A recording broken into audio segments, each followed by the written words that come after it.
Hello, I am Matt Theriault of the Epic Real Estate Investing Show, and today is Thought Leader Thursday. And today I'm joined by a real estate investor, entrepreneur who has his finger really on the pulse when it comes to creating success for himself and others. So, from extremely humble beginnings, he started with a firewood business in high school to a collision repair shop and his first real estate deal before the age of 20. From here, he went on to create a multi-million-dollar real estate business, became a multiple New York Times bestselling author, 16 years every day on TV, and is one of the most watched in real estate and success trainers of our generation. Quite the accomplishment. That's all very, very true. As I was writing this and putting this together, I was like, wow, he really has been on the TV quite a lot. So you will recognize him for sure. He's maximized the success and profits in each of these endeavors along his evolution, and his businesses and brand he's generated nearly $1 billion. That's with a B in revenue. He's obsessed with sharing the success habits learned along the way. And today we're fortunate to have him here to share those with us directly. So please help me welcome to the show, Mr. Dean Graziosi. Dean, welcome to Epic Real Estate Investing. Good to be here, man. Good to be here. That's quite the list. It didn't seem like that long when I was writing it, but putting it all together and coming out the mouth, it took a while.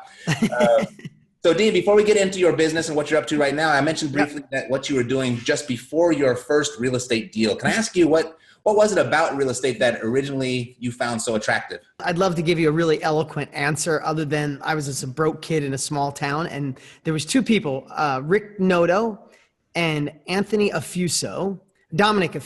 And those two guys in my little town did real estate, and both of them seemed to have money, and they seemed happy, and they seemed to live fulfilled lives. And I watched my family struggle and worry about money and stress about it. So real estate seemed like the way to go because I saw two people living a good life, and I was in my teens. I was hungry to get away from a life that seemed painful, and real estate seemed the way. So I was just, sometimes being naive is the greatest gift we can have for Indeed. Success, right? You get to be 30, 40, 50 years old. You want to make a shift in your career, your life. You're worried about your kids. You're worried about your family. You're worried about your legacy. You're worried about the bills. You're worried about the mortgage.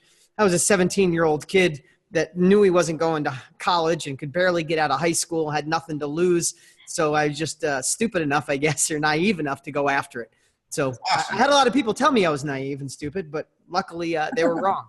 I think we've all had those people along our lives. Yeah. You don't have to be an entrepreneur for too long to hear that eventually, right? So how has your view of real estate changed over the years? Because that was a long time ago, and here you are today. And has your view of real estate changed at all? No, real estate to me, and this is my personal opinion, it's my savior. I mean, where else could a kid that didn't go to high school or didn't go past high school? I didn't have money. I didn't have education. I don't know how to articulate very well. I don't have a vast vocabulary to this day. I have multiple New York Times best-selling books. I still have a crappy vocabulary. I use a lot of great, awesome, and good. But where else, for me, where else could someone with just desire and pure out passion and a goal to go someplace, where else could you get the leaps and bounds of wealth, of accomplishment, of success than I could in real estate? I still look back and I feel so blessed I took that path. Before I hit 30, I was a millionaire. And I don't say that like, hey, look at me, I was a millionaire. But how else could that happen? I mean, America is an amazing place to live, and I think it's an incredible country, and we have so much opportunity. But for me, I don't know if there would have been another path. So I have much gratitude towards real estate. I always admire it. I'm always learning, always growing, always creating courses and programs, and I still own hundreds and hundreds of houses around the country. Still doing real estate deals on a regular basis. So it's only gotten better, greater. And, you learn more. And then you get the opportunity to be friends and meet people like you. And I know hundreds of amazing real estate investors around the country. I run a high level mastermind. So I get the wisdom of others. It's not all my work anymore, right? I learned from other people's trial and error, and we get to all get there faster, right? It's the Right. Tide rises all boats. Absolutely. What was the inspiration to actually get started helping others achieve success in real estate? Two things. One was Tony Robbins, watching Tony on infomercials. He's a dear friend of mine now. We talk every week, but back then he was just someone I admired. I watched how he was helping people, and he helped me. I ordered his course 1,000,000 years ago, and it made a massive impact on my life. I remember thinking, wow, I was this broke kid. Real estate changed my life. Tony changes through personal growth and success. Maybe I could help change people's lives through real estate, and I could make money doing it. That's really as simple as it was. I was naive, didn't know how I was going to do it, but I went straight for infomercials too. The internet didn't exist when I started. It was either direct mail or TV.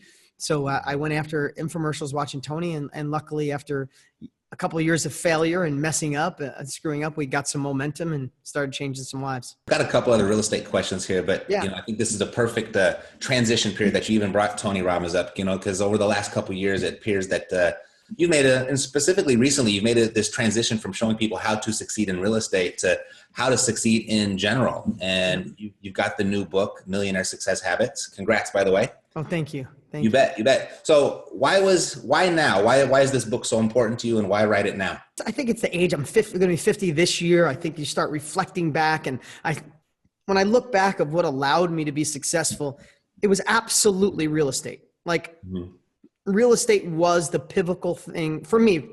It was my pivot point, right? And maybe it was something else if I went in that direction, but I can only look through the eyes of real estate. But I look at real estate as number two.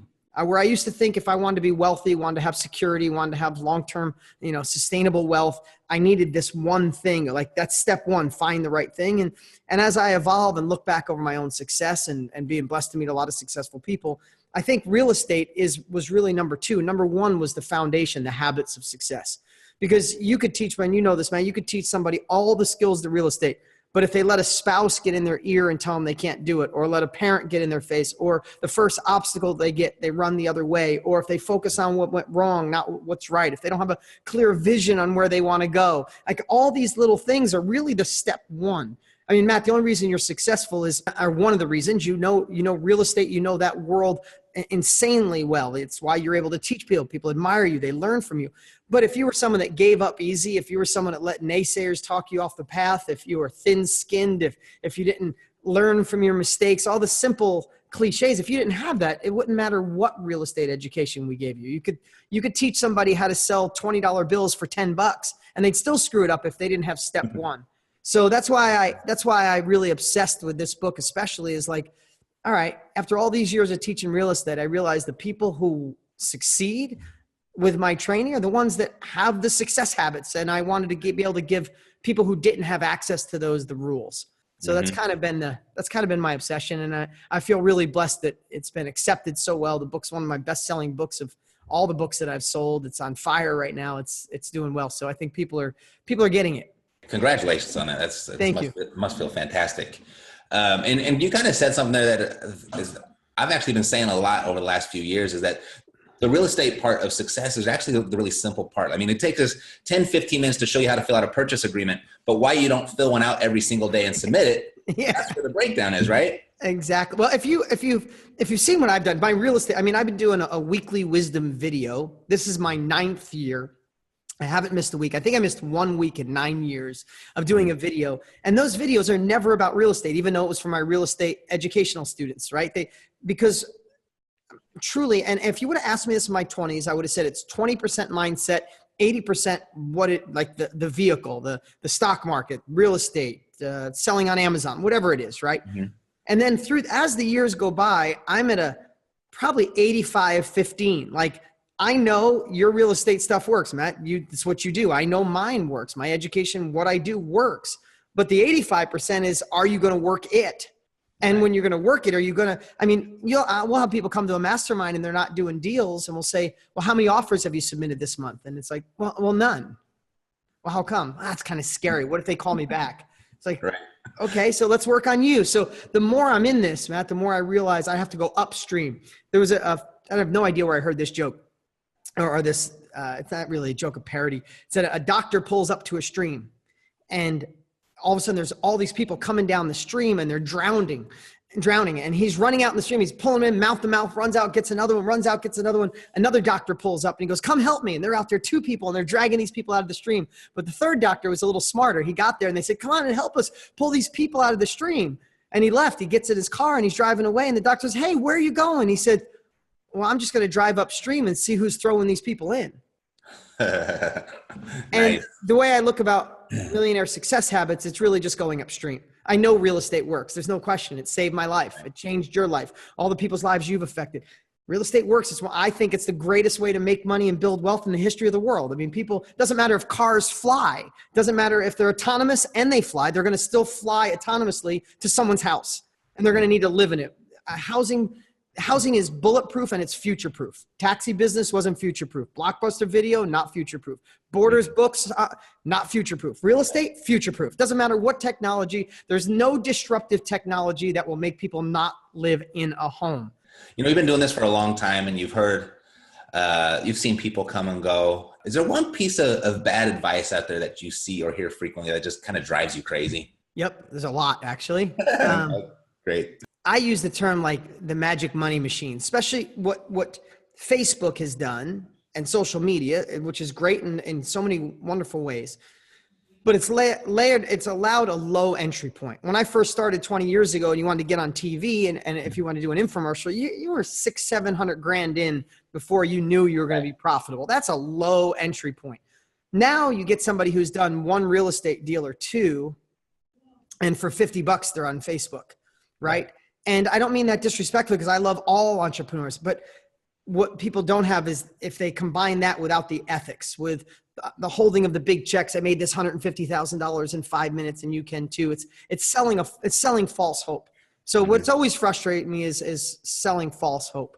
I decided 7 years ago, I haven't used a money claim or a testimonial talking about money in 7 years, just because it's just what I decided to do. I'd rather sell on principle. I'd rather sell on life-changing. I'd rather sell on true, kind of grit of actually making it happen. It's worked for me. So yeah, I'd say the overnight, pitching of the overnight millionaire, even though my book is named Millionaire Success Habits, it's talking about the habits, not the magic money machine.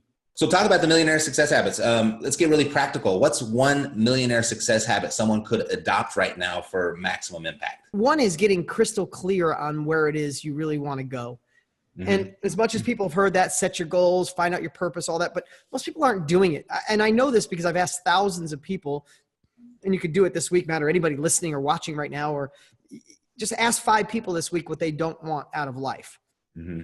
And people will go on a literal rant of what they don't want. Don't want my husband to do this, don't want my wife to do this, don't want this job, don't want the money, don't want the stress, don't want the pressure, don't want this president. I mean, whatever it is, they'll just go on and on. And if you disrupt them or interrupt them and say, hey, hold on one second. I know what you don't want. What do you want out of life? Mm-hmm. Literally, it doesn't matter if you ask 10 people or 100, 90% of the people, 9 out of 10 will go, oh, that's a really good question. Or let me think about that.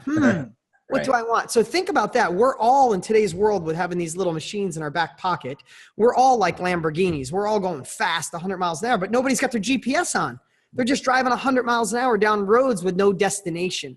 And I would just check if you've ever said, I wish I had more time. I wish I could clone myself. I wish time wasn't such a problem. I need a time management program. If you've ever said that to yourself, I would just ask you, do you really know where it is that you're going? Do you know where you're pointing your ship?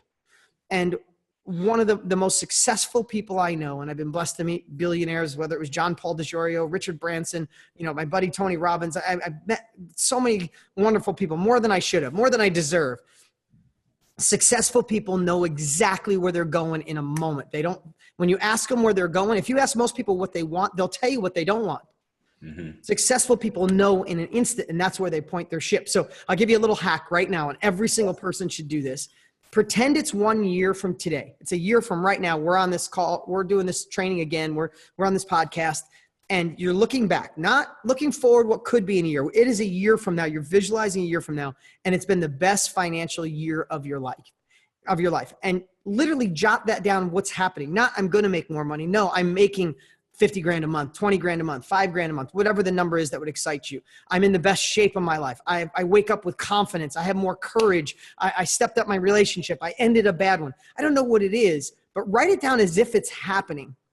And that's an easy way to get a vision of where you want to go. But here's the best part about that. Once you write down what the best year of your life looks like, then you could start analyzing all the crap that you shouldn't be doing. Most people make a to-do list. When you figure out your vision, you start making a not to-do list. Stop doing the things that don't serve you. They don't serve God. They don't serve your bigger future. They don't serve your next level of income, the next level of love, intimacy, passion, a connection with your family, your kids, and start throwing that crap away and taking your focus and putting it on that vision. As simple as that sounds, you've heard it a million times. If you're listening to this, you probably have listened to other podcasts, read Personal Growth, but most people aren't doing it. And successful people do that over and over. And that's a practice. It's like going to the gym. You can't just do it today and expect it'll last a lifetime. Tomorrow, you got to think, where am I going? The next day, where am I going? The day after, where am I going? Keep your brain, shift your brain to stop focusing on what you don't want and excavate and dig for what you do want. Dean, if someone wanted to grab your book, if they wanted to read the rest of the habits, if they wanted to get in contact with you or learn more about you, what would be the best way for them to do that? So we set up a cool page called deansfreebook.com, deansfreebook.com. You can go to Amazon and buy it there as well too. It's $19 on Amazon. But if you go to Dean's Free Book, you can have the book for free. I already paid for it. We just asked you to cover I think it's $8 shipping and handling. That's it. And we'll mail the hardcover. Deansfreebook.com? That's it. I'm a collector of domain names. I'm fascinated by them. So that's awesome. Thanks for being here, Dean. It was a pleasure. Let's do it again. You got it, man. Thanks for having me on. You bet. All righty. That's it here at the Epic Real Estate Investing Show. I'll see you next week for another episode of Thought Leader Thursday. Take care.